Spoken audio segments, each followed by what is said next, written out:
16 bölüm. Павыл Дербеден өтүп Листрага келди.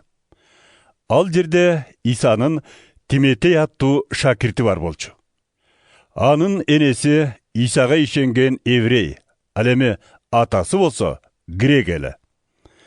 Тиметейди Листра менен Икониядагы боордоштор макташчу.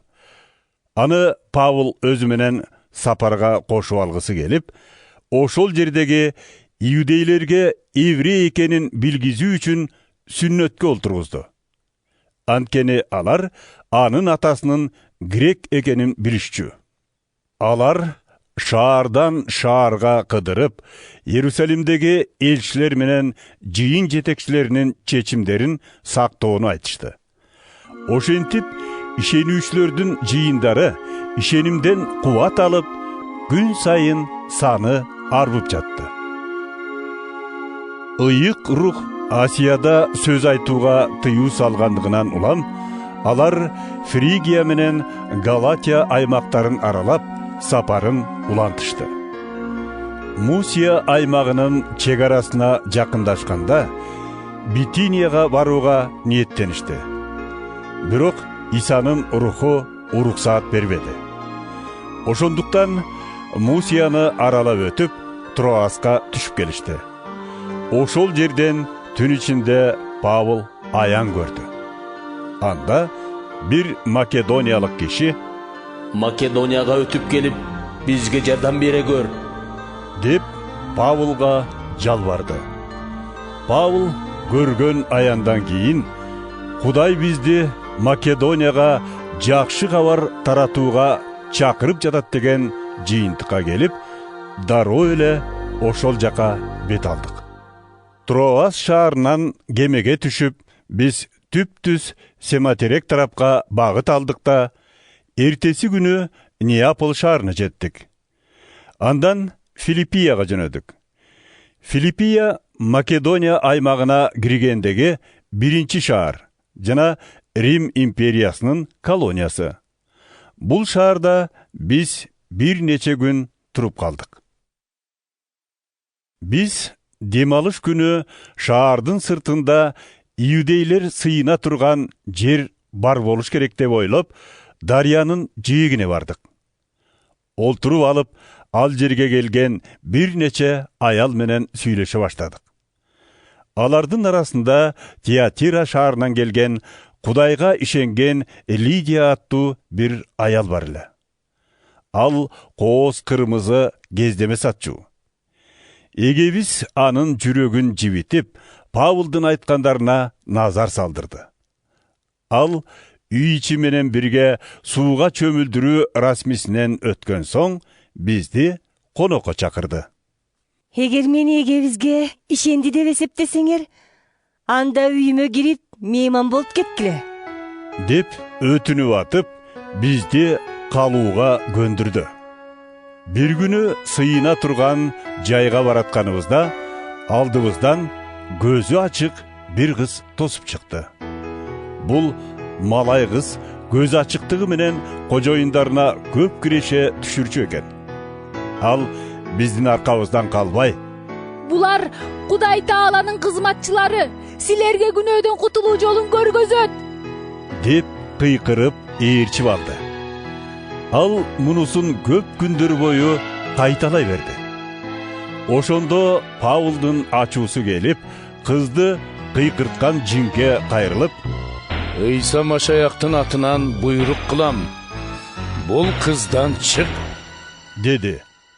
Жин ошол замат андан чыгып кетти. Кыздын кожоюндары пайдасынан кол жууганын көрүшкөндө, Павыл менен Силаны кармап алып, борбордук аянттагы башкаруучулардын алдына сүйрөп келишти да, аларга: "Бул еврейлер шаарыбыздын элин дүрбөлөңгө салып жүрүшөт. Булар үгүттөп жүргөн нерселер биздин, римдиктердин салтына туура келбейт. Аларды бизге кабыл алууга да, аткарууга да болбойт", дешти. Топтолгондор Павыл менен Силага атырылганда, башчылар алардын кийимдерин тыттырып туруп сабоого буйрук беришти. абдан катуу сабашкан соң зынданга таштап салышты да сакчыга жакшылап кайтарууну буйрушту. Сакчы аларды түрмөнүн эң төркү бөлүгүнө алып кирип, буттарын кишендеп койду.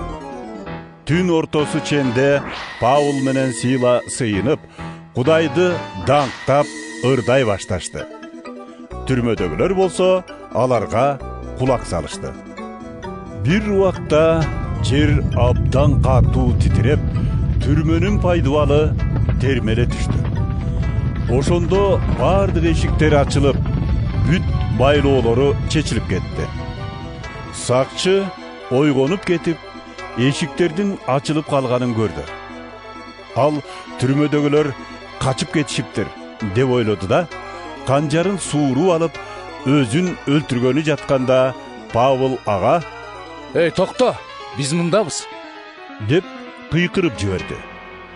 Сакчы коркконунан калтырап титиреп, Паул менен Силанын алдына жыгылды. Анан от сурап алып, аларды сыртка ээрчитип чыкты да мындай деди: «Мырзалар, эмне кылсам куткарылам?» «Эге биз Ыйсага ишен, ошондо өзүң жана үйүңдөгүлөрдүн баары куткарыласыңар» деп жооп беришти алар. Анан ага жана анын үй бүлөсүнө эгебиздин сөзүн айтып беришти. Сакчы түн болгонуна карабай, Паул менен Силанын жараларын жууп берди да, дароо бүт үй бүлөсү менен бирге сууга чөмүлдүрүлдү. Анан үйүнө киргизип, дасторкон жайды. Сакчынын үйүндөгүлөрүнүн баары Кудайга ишенип, чоң кубанычка бөлөнүштү. Таң атканда шаар башчылары алиги кишилерди бошоткула деп кароол башчыларынан айттырып жиберишиптир. Сакчы бул буйрукту Паулга жеткизди. Шаар башчылары киши жиберип, силерди боштондукка чыгарышсын дешиптир, деди ал. Ошондуктан силер тынч эле кете берсеңер болот. Бирок Паул аларга мындай жооп берди: «Бизди Рим атуулдарын сурак соту жок, эл алдында уруп сабап туруп зынданга салышты. Эми акырын гана чыгарып коюшат бекен? Жак, өздөрү биздин алдыбызга келип бошотушсун». Кароол башчылары бул сөздөрдү кайрадан шаар башчыларына жеткиришти.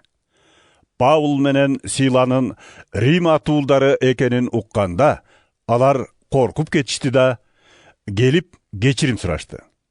Анан сыртка чыгарып, шаардан кетип калгыла деп өтүнүштү. Паул менен Сила түрмөдөн чыгып, Лидияныкына барышты. Ал жерден боордоштор менен көрүшүп, алардын көңүлүн көтөрүп, анан сапарын улашты.